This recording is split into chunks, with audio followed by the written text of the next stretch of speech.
Welcome to Into the Mind of a Madman. You are now rocking with me, the Madman, and we are back after a long break.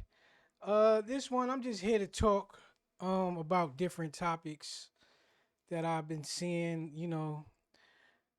This may date back a few weeks, months. I don't know, whatever's coming to my brain at this point. But I definitely there's a lot of things going on. It's kind of like the Madman's news breakdown or whatever. And I feel like I want to do this live, but I'm gonna record this one. Or maybe I should go live. But yeah, I'm just up right now, so I definitely wanted to touch on something they were talking about on the Joe Budden podcast, and many people have spoke on this, but I kind of just wanted to add my 2 cents.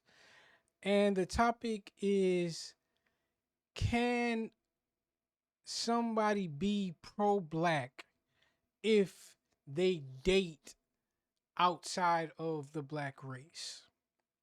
They date or their wife or they have sex with, or like their husband or spouse is of another race. Where I fall in that conversation is pretty simple. You can be pro black. You just can't be the leader of the black movement. Now, and the reason I'm saying that is because imagery. Uh it's that plain and simple. When people see the image of the movement, like who is the leader of whatever chapter, the leader of whatever sector, whatever movement, whatever overall movement, you know, the pro black movement, it needs to be all black everything. Now, you the basic way I can break this down is, as far as imaging, is marketing. Like every business here in America or around the world has some type of logo. They may have some type of phrase. They may have certain type of colors that represent them. You know what I'm saying? So when you are marketing a product, or you're marketing a movement, or you're marketing uh anything, there you like I said, you have a logo, you have certain colors, you may have a phrase or two. You want the people who is who may not even know what this movement is, or what this campaign, what this product is. You want them, when they see the image of it, to know what is the best representation of that movement.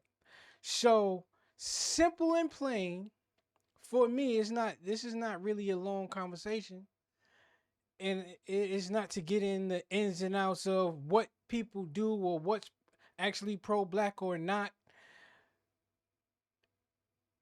It is simply, you can do all of the things.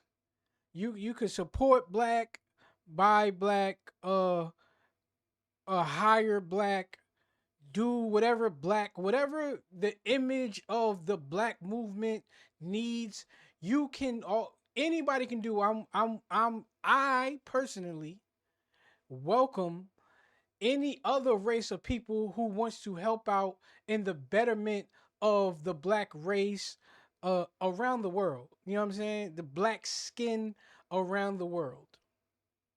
I wouldn't even say race. I would the darker melanated people, skinned people, if you want to help us in any type of way, whether it be money, whether it be physical work, whether it be uh protesting work, behind the scenes work, clerical work, far as you know what I'm saying. If a white man wants to step into his white counterparts and say we need a dark skinned representation within our company, within our movement, and they want to push that, I welcome all of the things. All of the things to me, if you are in push of to see the success of a darker melanated person around any country in any world,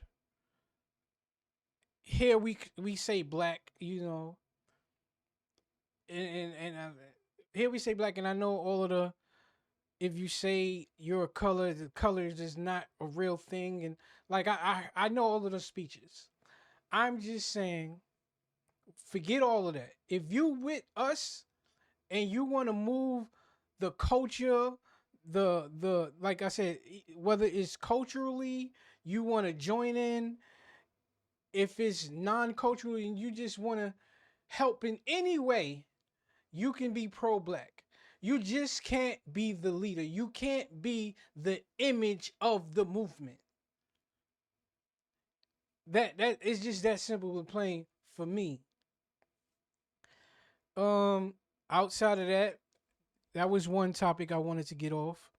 Um, the second topic was a big news story this past week, maybe past week and a half, with the Breakfast Club. Jess Hilarious went on her Instagram, had an Instagram live, and then she went up to the Breakfast Club, her job, the next morning, and they kind of spoke on some things, hashed some things out, and I heard a lot of people's opinions on whether it was right or wrong for her to do this and that and this and that. My opinion on whether it was right or wrong, we we all want to see, especially, I mean, again, with a black, like the Breakfast Club is black, right? The host of the show is black. This whoever's behind the scenes. We don't want to see, as a black person, I don't want to see the arguments out front on Front Street. You see what I'm saying? I would hope we can figure something out behind the scenes where it's not on display for the world. But I do believe when you try to handle things behind the scenes, there may be a there may be a time and a place to where you feel like I'm not being heard, so I have to bring attention so somebody can hear me, or cuz and I'm saying that because they said, yo, Jess, it's came out to say, yo, Jess, we've had meetings, why didn't you say these things, and when we had the meetings or whatever. I I wasn't there at the meetings, right? But it's in my heart to believe that Jess may have not, she may have expressed, she may have expressed it, but not knew correctly how to express it. Like sometimes people may say things and it may not even that is being received. It People may not say it in a way to where people are taking you serious or people are understanding what you're saying. So I believe and I believe Lauren did this too. Instead of being direct in how you feel and direct in how you want things to proceed or how things should look, or even if you are direct, it may not be understood as such because you're not being like, you're not saying, like, you're trying to handle it diplomatically instead of being blunt and harsh about it. So when when you're unsure, like, and especially when you're dealing with corporate entities, right? You may, as a person from the inner city, the hood, or whatever, right? You get to this corporate office and you want to speak in a way where you trying to get your point across, but it may not come out because you're not kind of used to that. You know what I'm saying? And I feel like that's where it just was coming from, even though I wasn't there. So what I'm saying is, if Jess is coming to the meetings and she's trying to kind of say what she's trying to say, but I don't want to come off as the angry black woman. I don't want to come off as hood. I kind of want to use the right pronunciation for certain words. I don't want to use slang when I'm talking in front of these certain corporate entities or people. Even though Charlemagne and Envy is there, I don't want to say, like, I don't want to come off as a ghetto hood girl. How she may expressed it may not have been how they received it. And so when she felt like, yo, my voice is not being heard behind the scenes, now when I'm sitting in my room or whatever it was, and let me go on live, now I could kind of just talk how I'm used to talking and how I'm used to expressing. So when that's being said, now you kind of, oh, that's what it that's what it is. See what I'm saying? And I'm hoping that was it, because that's what I kind of got from Lauren. Because when Lauren, when Jess told her to shut up or hush and all of that, and Lauren's comeback was, I always told you I would never confront you in that way because I come from a certain background and that's not how we do things. So I believe Lauren didn't come out and say to Jess, yo, why did you tell me uh shut up? Why did you tell me hush? I'm a grown woman. Cause when you get into that one, even if it was one on one, you don't want to have a confrontation because you're in this corporate space, right? So with Lauren, I think she did that same thing with Jess. You don't want to have this confrontation. So you come to Jess like, all right, I got this in the back of my head. Instead of being confrontational, hey, I see things ain't going right. How can me and you work out better? How can we figure out how to talk these things out, or give you more leeway when you talk, and give me a signal with your hand and say I'm talking too much? But so she might have never said, yo, don't tell me shut up. Don't tell me to hush on a direct. You see what I'm saying? It was more, let me handle, let me, yo, how can we do what we do for the betterment of the show? But in the back of her mind, that's kind of what she's thinking, like, yo, don't ever tell me to hush. See what I'm saying? And with that being said, I just want to say, Jess, this is to you now. This is directly to you. You simply, I mean, the pregnancy and all, right? You simply picked the wrong person to be in your spot while you took your leave of absence. You see what I'm saying? So, not that you didn't want the betterment of the show or somebody who was there to who was going to be able to do the job, but you picked a reporter, as you would say, right? somebody who doesn't do what you do. Like to me, you should have picked um if it, I'm not saying they was available. And then and I'm saying in an ideal world, you would pick somebody similar to you because they would deliver it as you do, even if they were doing better, if even if they did better than what you did. You you want somebody similar for one. You know what I'm saying? And preferably not as good, but that's here nor there.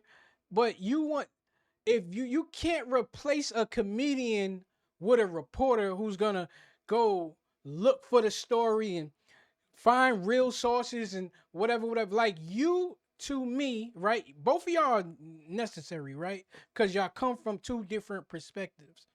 Lauren is a reporter who's gonna find a source. She's gonna find two sources. She's gonna make calls. She's gonna kind of tell the story from that stance. You, like yourself, you're gonna hear a headline or see a headline on social media or wherever you get your story from, and you're gonna kind of put the comedian twist, the regular person brain. You're not really searching for, you're not calling around for, is this true? Is this not true? What more information do you have?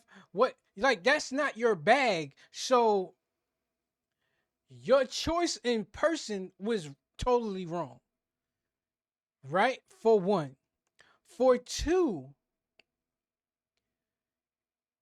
you kind of just left, not that having a baby was the timing was wrong, but the timing was wrong simply because what was happening in the world.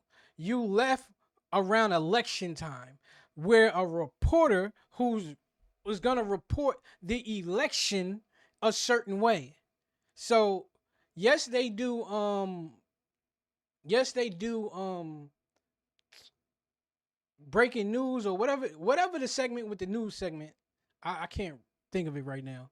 But they do that part. But when Lauren's time to talk, when that story might come towards just with the messes uh section of the show, she's gonna, like I said, she's gonna report it a certain way during the election. Then you have the Diddy news, all the legal stuff with Diddy, the legal stuff with Jay-Z. Uh I don't know what the Tory Lanes, you the stories that they are the stories that they are picking for just with the mess per se are stories that in a sense require, or the people want the more information. When Tory Lanez is getting sentenced to jail, people want to hear that, oh, I called Tory's lawyer, or I called Diddy's lawyer to get a response and this is what they told me. We as a people love the more information you can get. These are not stories that we just want to hear the funnies on. We don't want to just hear the jokes. Like if you telling stories from Love and Hip Hop, you telling stories from uh whatever happened on social media, then that's cool because we all seen it and you just making a joke about it, or somebody's relationship is this, or I don't know, this is why just Drea said that, or Drea is dating the young NBA player, and yeah, you could make a thing about that. That's just in a mess stories. But when it comes to, oh, Diddy is being sued by Cassie, Diddy's house is being arrested, Diddy's um Diddy's house is being raided, Diddy is being arrested, uh a lawsuit is filed by Jay Z. I filed against Jay Z. He's filing a lawsuit back, and these is you're putting. These are not just with the mess. Ooh, these are not just with the mess stories. So even when you come back and y'all still selecting these certain stories to be on just with the mess. So yes, you are, yo, Lauren, come in. Oh, the Diddy news just broke. So we gonna use the Diddy on Just in the Mess. You don't want that story on Just in the Mess, cause that's the story that Lauren, it works to her favor because she's gonna put in the calls to certain lawyers. What does this mean by this right here? Oh, the paperwork is out. What does this mean? This, and this. She's gonna put that effort in, and people want that. So you choose the stories that they are picking to for the Just in the Mess put you at a disadvantage. So, like I said, in closing, on your maternity leave, you should have picked another comedian or somebody who's not necessarily a reporter, like Claudia Jordan or something like that. Like Claudia, if the story is happening in Hollywood or something, because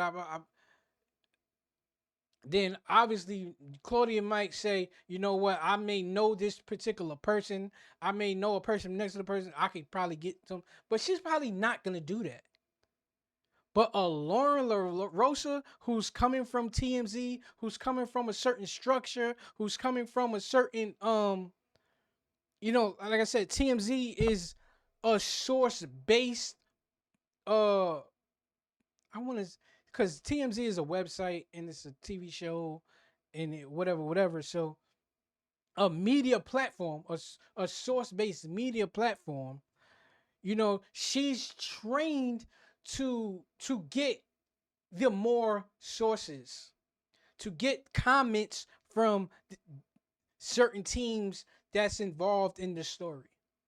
So that's like I said, that is where you went wrong.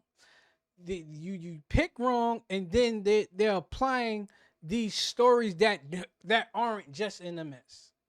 Now I know some people say you shouldn't have brought Just in the Mess, but I think you should have brought Just in the Mess. If your IP is Just in the Mess and you're doing it on Instagram, I don't feel like it's something wrong to bring your IP to the biggest platform, especially in the urban culture, to expand it even more. Because if you're there, it's just giving you more eyes on what you do. It's your IP. Hopefully, you have worked out some type of deal. And obviously, I think you did work out some type of deal, because as long as I've been following the Breakfast Club on YouTube, they never had like Saturday and Sunday content, weekend content.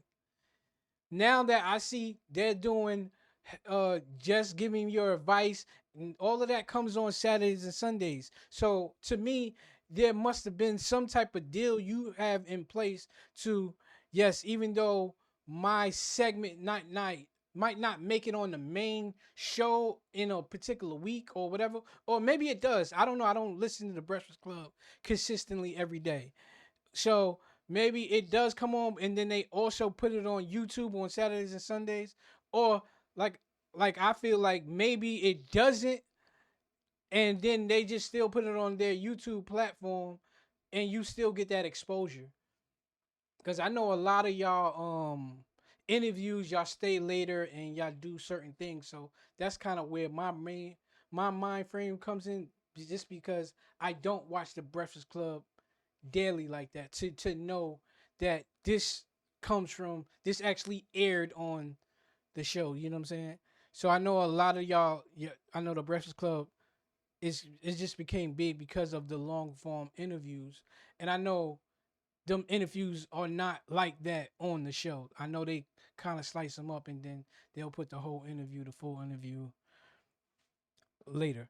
But so I definitely wanted to get those two topics, that was just pro black. Oh man, we something that just happened today. You know, Juju Watkins just went down with an ACL tear. I want to say salute to Juju. My daughter loves you.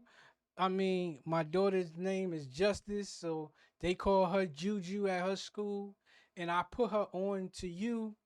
And you know, we we try to watch you every time you come on the TV here. Um, so I mean, she's asleep right now, and you know the news just came out last night. You know she was sleep ready for school, so I'm gonna give her the news, and you know we pray for you. I feel like you'll make a uh, it won't affect you because not in the sense of you know the women's basketball game is not that of dunking and high flying and just the way you move and everything you do, you should be good as long as you trust your doctors, you trust the process, you trust your knee at the end of the day. Like you know, a lot of it is a mental. I don't know if you ever been here. I don't think you ever. Not that I've ever heard. So I know this is like one of your first major injuries, but you know, I think you'll be okay. You know what I'm saying? You know, hey, Paul George, you know, broke his whole leg and he still do what he do. So, and then you know, it far as draft stock, I feel like it is June now. You'll probably miss next year, which you'll be coming out because I think you know it's pretty much a year process. So you know, it won't necessarily affect. It may affect your draft stock, but if the people are smart enough, we know who Juju is. We gonna see her working out at some point, probably around what March next year. You know, you can't. And the reason I was gonna say it's not gonna affect something is because I believe you can't come out until after your junior year anyway, as far as the WNBA. Most players in the W may come out after 4 years anyway. So you so even if you miss your junior season, you'll still have your senior season because most WNBA players don't come out till like I said after 4 years of college. So you'll still have your senior year. You might be able to red shirt or whatever it is, uh, your junior year anyway.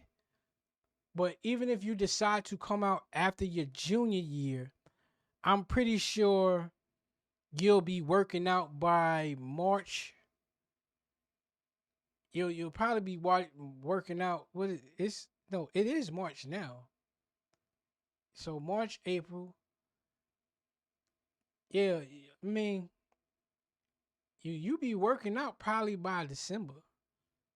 December, you depending on you know what I mean. You want to get a full recovery in.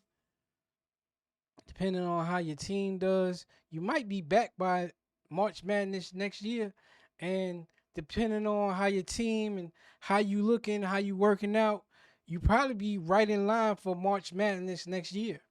So you get right back where you left off as long as your team is putting you in a good position for as I mean how like where they at in them making it to the tournament.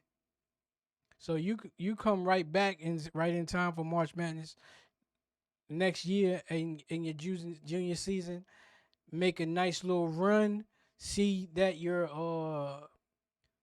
looking good, and you be right in line for the WNBA draft. Everybody knows your talent. Everybody knows your work. Everybody know like you put in enough to where you you put in enough to where it's not even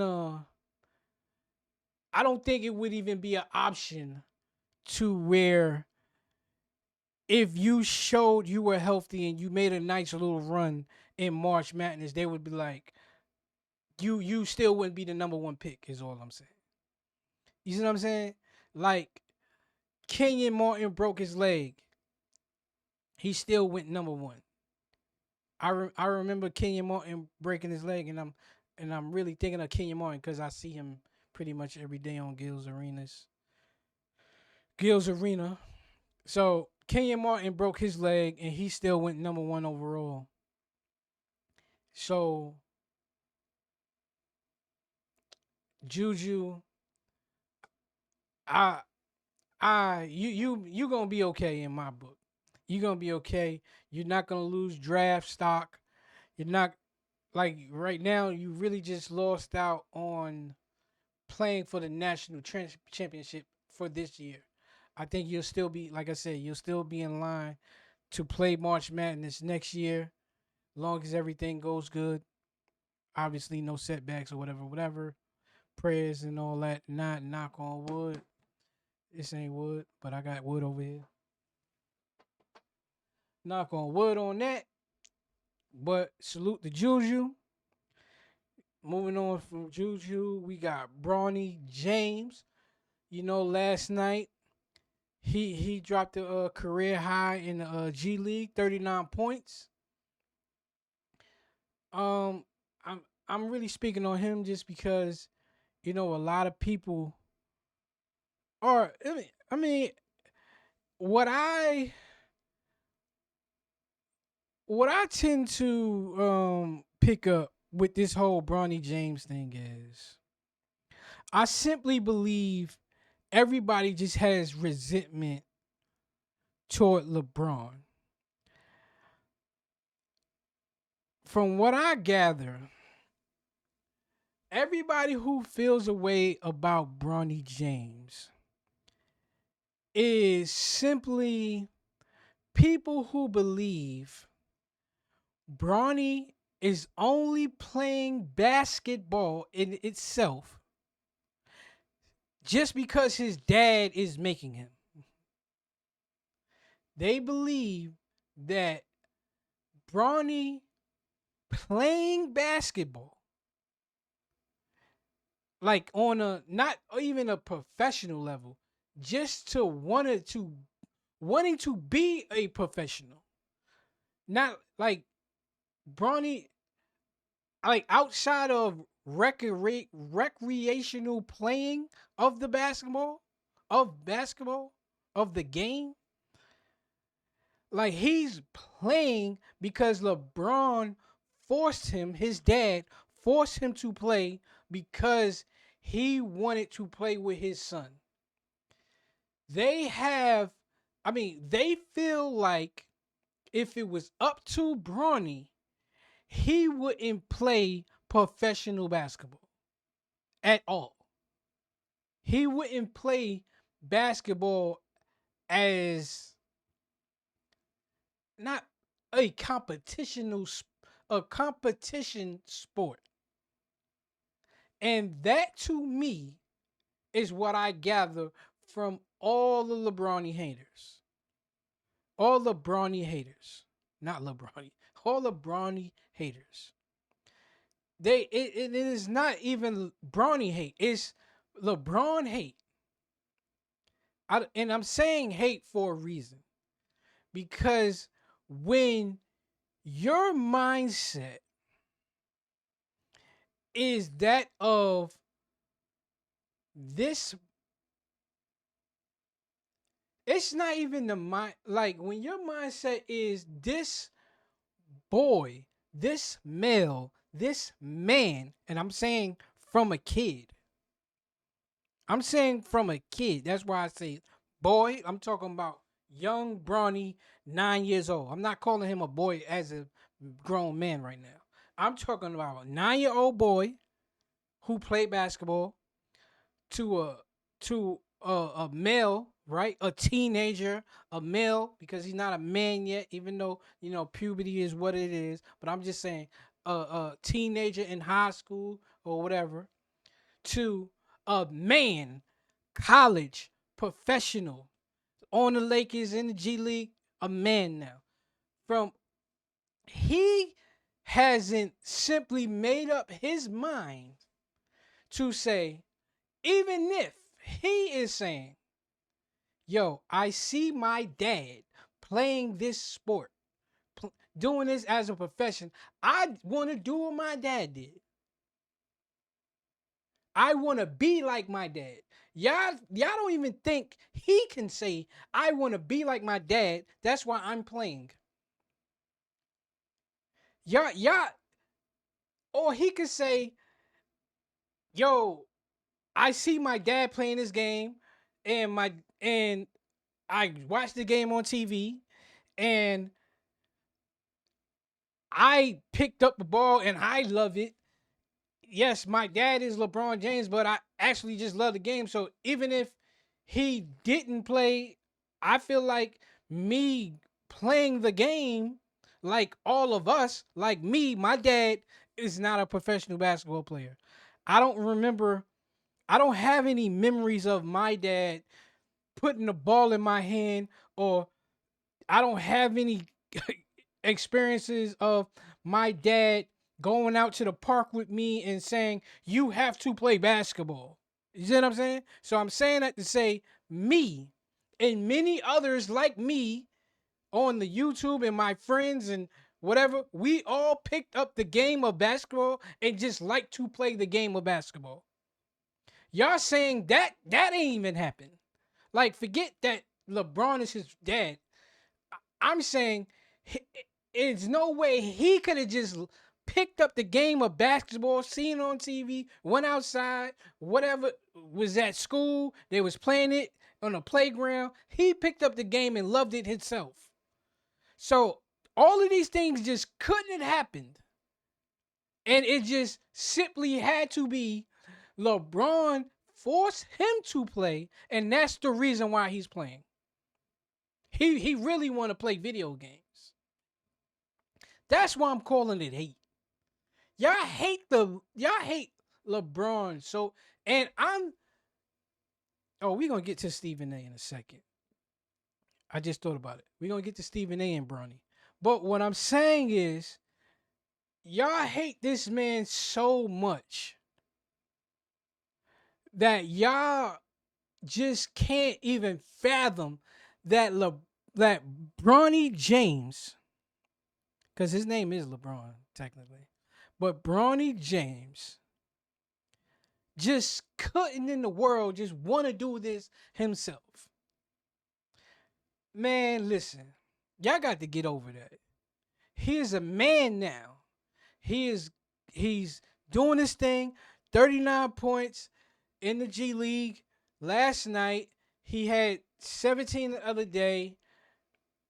Leading scorer. I like to say leading scorer because we all like headlines, right? Leading scorer of against the Bucks, even though him and not Austin Reeves, him and Dalton Connect had 17 together, but leading scorer, what I mean.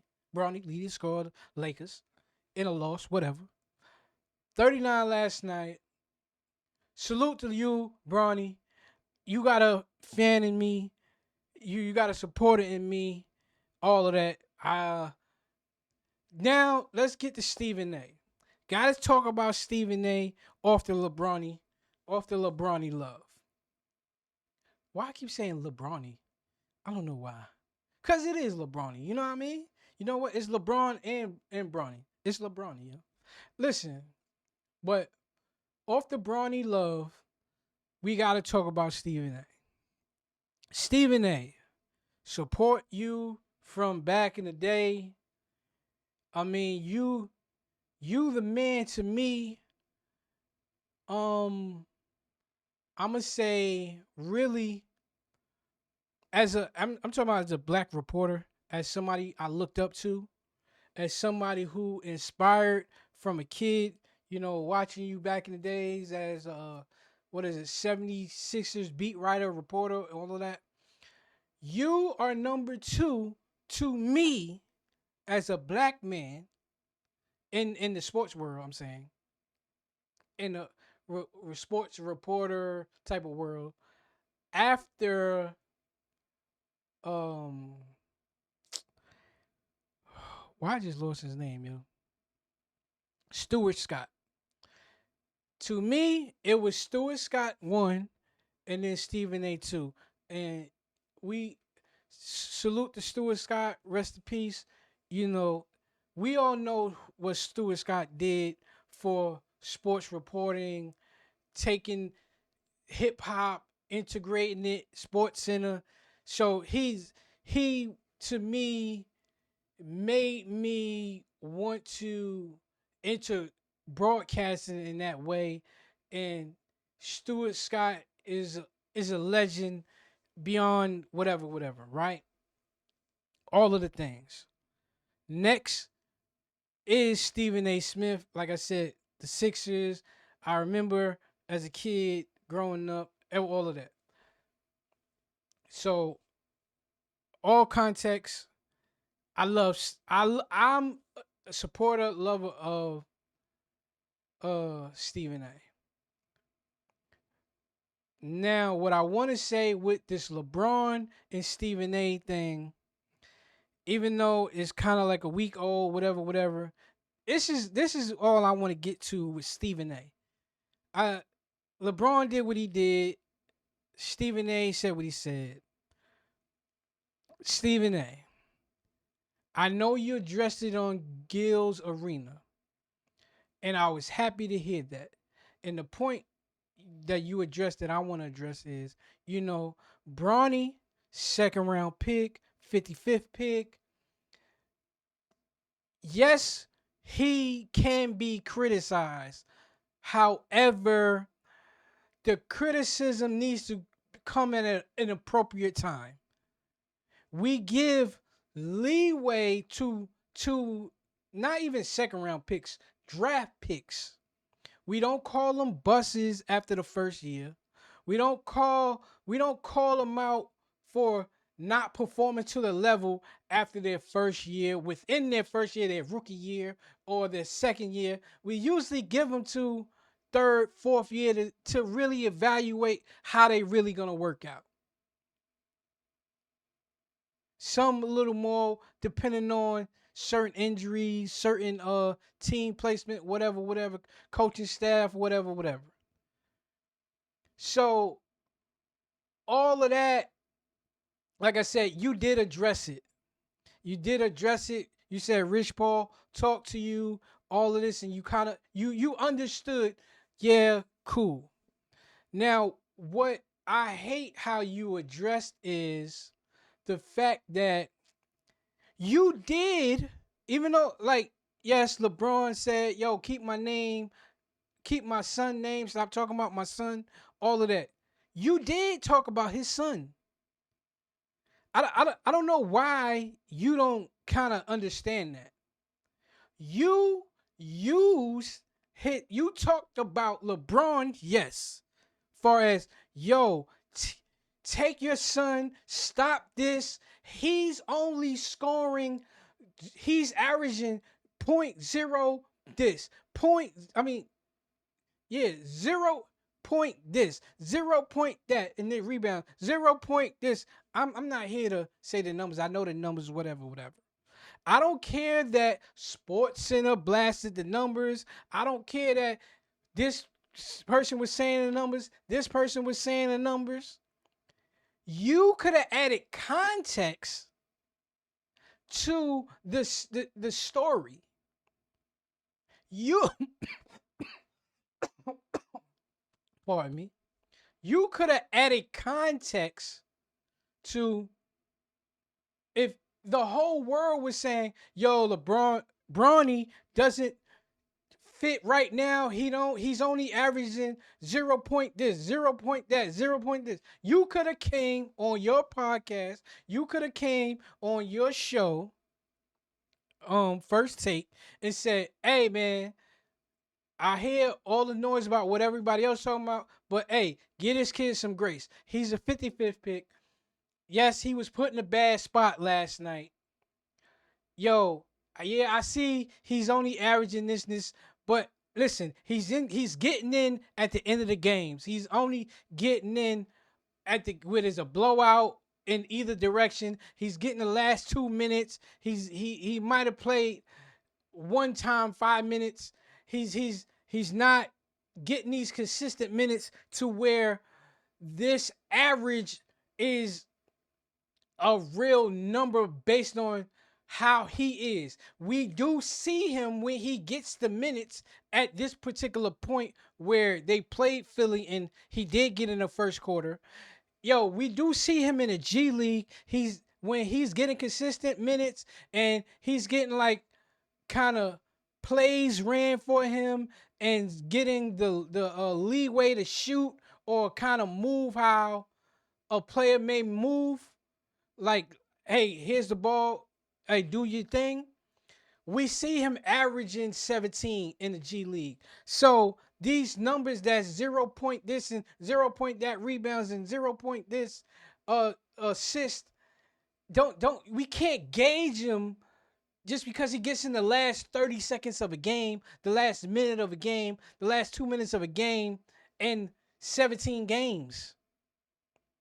You could have added context to that for one, and you calling LeBron, hey, as a dad, I'm telling you to stop this and with this and that, let him do this and that.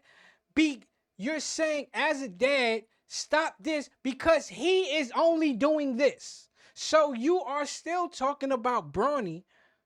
You're talking about LeBron, but you're using LeBron.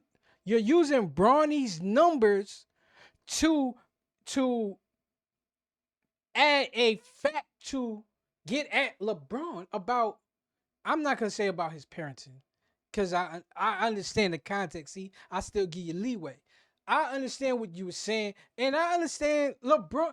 Hey, LeBron used his power to handicap the Lakers and make them get picked 55th, and other teams might have wanted them at 44, or because we hear the Warriors or whoever wanted them, and Rich Paul and LeBron, they use their powers how they use their powers. All of that's cool. So to me, all you sound like is a person who not hates LeBron. I'm not gonna say that for you, Steven. What I'm saying is you're trying to use LeBron. You use all of this for your son. So now here's the backlash to that. Now that I can speak on something, you're using Bronny's play on the main stage in the last 2 minutes, and you're trying to use these numbers to prove to LeBron, yo, you need to stop this. You are talking about his son. Like you can't stop. Like I seen you on your show on YouTube, the Stephen A. Smith show. You stopped the clip before you started talking about, oh, he's averaging this. No, you're using that to prove your point to LeBron. You're talking about his son. So even though LeBron might have said whatever to Richard Jefferson, yo, I don't like when he said my as a dad, whatever. Even though he said to you, stop talking about my son, he is right. You use his son to prove a point to LeBron, to him, however you want to say it. So you did. He had a right to say, stop talking about my son. If you're going to talk about me, just talk about me. Even though he could have said that too. Whatever. I mean, to me, it's semantical to a degree. I understand what you mean. Like, yo, you should have just said, stop talking about me. But it might have not been him.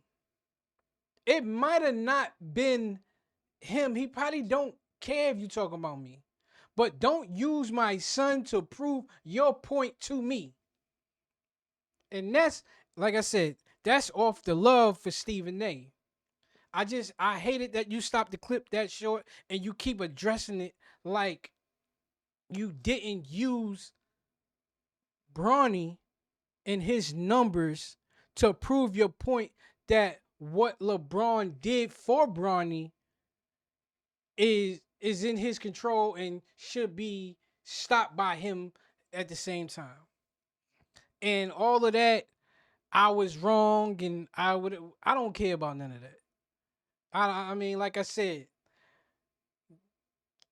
given given the opportunity and reps and saying, "Hey, Bronny, you know what? We holding out all the starters.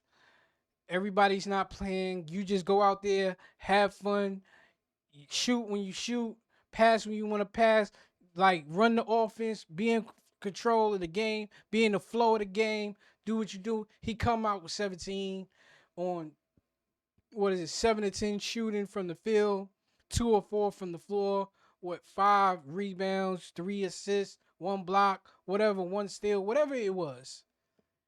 You know what I mean? When you get somebody consistent minutes and you saying, "All right, go do what you do," he might fare better. You got you doing this for too long. You come on, we all know. And off of Stephen A, back onto Bronny and back onto the haters or whatever. This goes for y'all too.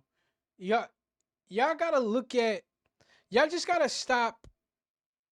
I know Bronny is Bronny, right? He's the name. He's gonna get criticized because of his name. We know he's gonna get criticized because he's LeBron's son. And honestly, he's not really getting criticized because he's LeBron's son. He's getting criticized because he's playing with his dad. That's the real criticism. The criticism is he's playing with his dad. Because just like D Wade and anybody else's son, they're not criticized because they're somebody's son. Kenyon Martin, KJ's son, is in the league. He's not being criticized. He's if Bronny got to the league, like if LeBron was retired and LeBron did the same thing, Bronny wouldn't be criticized. I don't think he would be criticized. I think it would just be a situation where, all right, damn, LeBron got him a spot, whatever. Let's see what he do, and whatever happens. Like D Wade's son, his son went to the G League. I don't know where he's playing at right now. He might be still in the G League. You know, Shaq's son. I don't know, Scottie Pippen's son somewhere. At some point, I know, didn't Shaq's son and Scottie Pippen's son get signed by the Lakers at some point? I don't know where they at. You know, KJ is where he's at right now. I think he's in Utah or something. You know what I mean, salute to him. Um, we got a lot of NBA players. You know, Elijah's coming up. Cayenne's coming up.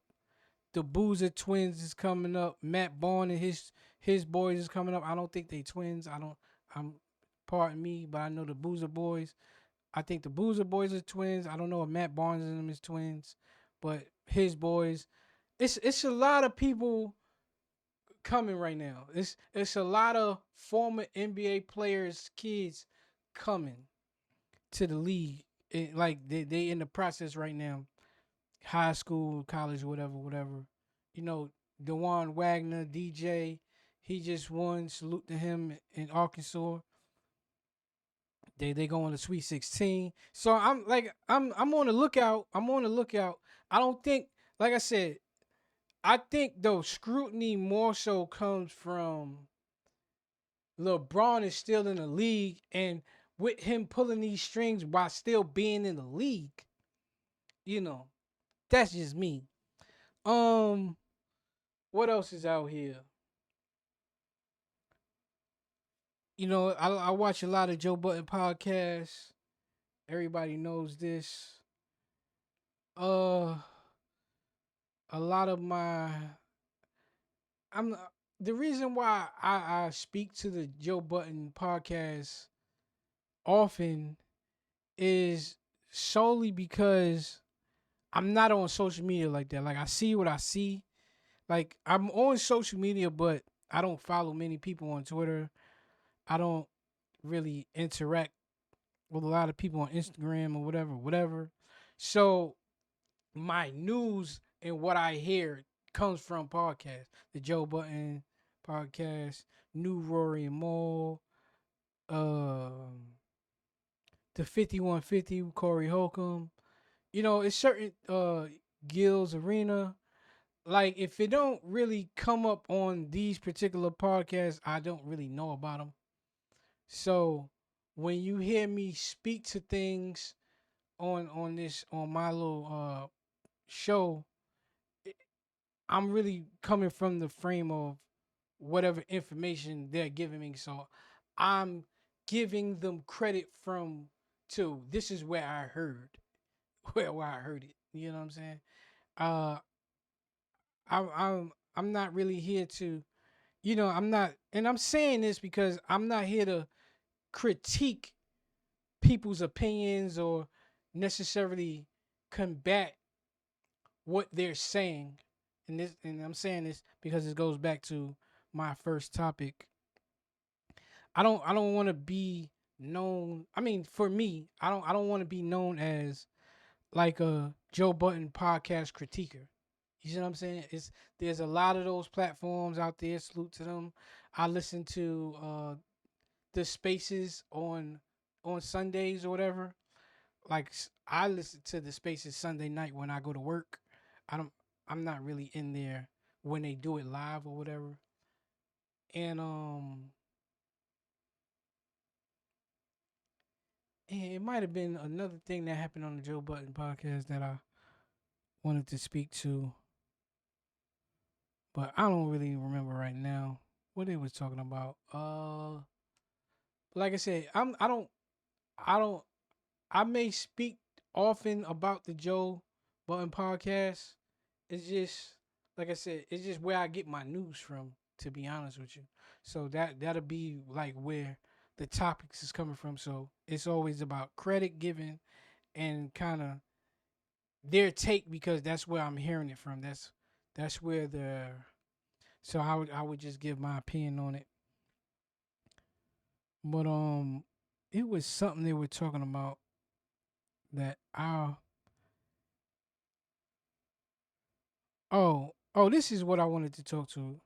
And this is not a critique of the Joe Button podcast, but to critique to the Joe Button community and the whole Melissa Ford thing. Like a lot of them kind of don't like and this is what I was getting from the Sunday spaces that just passed this past Sunday. They don't like when Melissa Ford brings her emotional uh baggage, you want to say? But I want to say I hear that, it's consistent. I like it, you know what I'm saying? I mean, I like everybody's perspective and I understand y'all want to get the part for the jokes. Y'all come in there for music. Y'all come in there for the jokes and not to be serious. But Joe hired her for a reason. Why don't y'all respect his hire? And I want to say in the particular episode, Joe started the whole somber mood for the most part on that particular episode. He came in there, all hope is gone, nobody has hope. And I'm just looking, I'm getting older, I'm looking around and realizing I might be on the back end and this is going down and all of these things. He came in there on the somber mood. And in particular, but I mean, when I'm he came in on the somber mood and nobody kind of addressed that part. Nobody said, "Hey Joe, why did you come in here somber?" And And we ain't come here for that. Even if Melissa does it consistently every episode, right? Let's just say that. And you can hold her to the fire for that. But nobody once said, even though I think Juicy did clear it up, or one of them cleared it up. They did speak to it at one small part of it after this kept going. But or it may have been T Rankin or whatever. But nobody ever just said, "Yo, Joe, why did you start the part off sad? Don't start the part off sad. Come in here happy. I don't care what's going on. I don't care what's going on in your life. We ain't coming here for that." But y'all put that all on Melissa. All right, whatever, bro. I just didn't like that. I mean, yo, Joe hired Melissa for a reason. She could give you more. She might not. I don't know. We understand, like, she can talk more.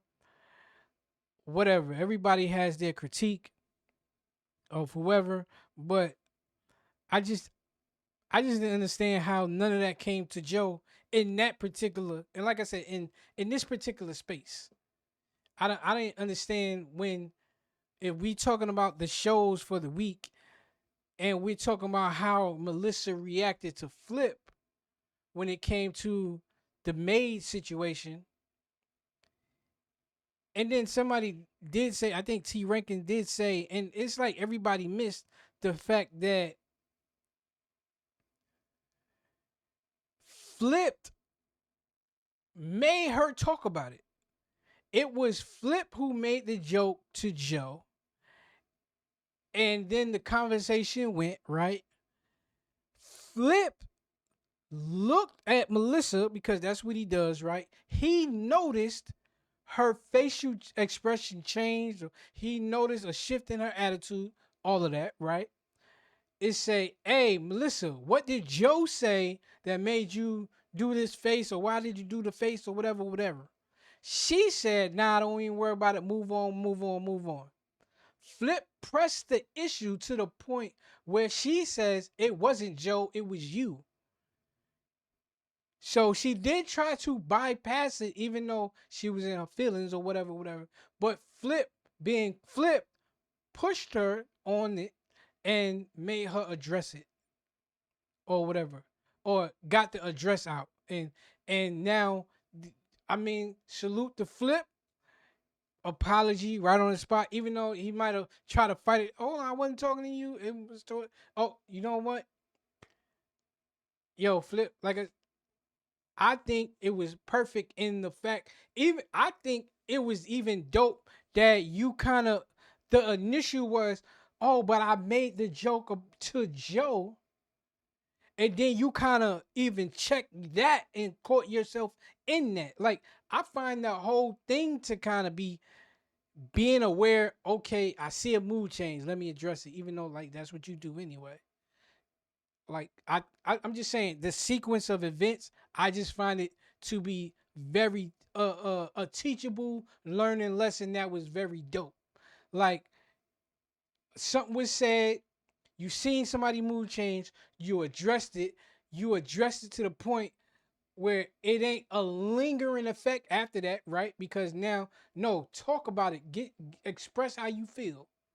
You know what I mean? I don't want you to just sit over there mad and we just skip over it. No, your feelings are important. Address it. All right. Oh, it came to me. Oh, I thought it was against him, but all right, go now on me. Oh, you know what? No, I did that to him. Oh, you know what? It ain't. I ain't even trying to stand on that. I'm sorry. It wasn't. It wasn't meant to be for that. It was. You know what? I wasn't even. All. I think it was all dope, Flip. I'm saying that to you, heart to heart. I hope you seen. I think the whole thing was dope. But like I said, back to the whole spaces thing. For y'all to use that to say Melissa tried to use this and this and this. Listen, she experienced something. She feels a way. It was a trigger. It was whatever. It was hers to handle. She tried to handle it in a certain way. Flip pushed her to Flip pushed her to kind of express it. That happened. We got an apology. We got an understanding. We gotta hopefully that don't happen again. Whatever, all of that. I mean, that's here no there. However that happened, but for y'all to just not like Melissa so much to be like, yo, she can't take a joke and she just try to make everything about her, and it was just nasty work to me. And I mean, I don't really see myself joining the community like that. I mean, it to me is entertainment, and I just like to hear people's perspectives. That's just who I am as a person, and I just wanted to get this address out, and that's pretty much this. I'm gonna pretty much end this right here. A little over an hour. I addressed a couple things, and this is what is it? Into the Mind of a Madman, the Madman's news breakdown, the thoughts on the current events, uh, whatever whatever this show is, you know what I'm saying? But yeah, it's good to come in here and just get these thoughts off, you know what I'm saying? I appreciate y'all. I'm out. I see y'all.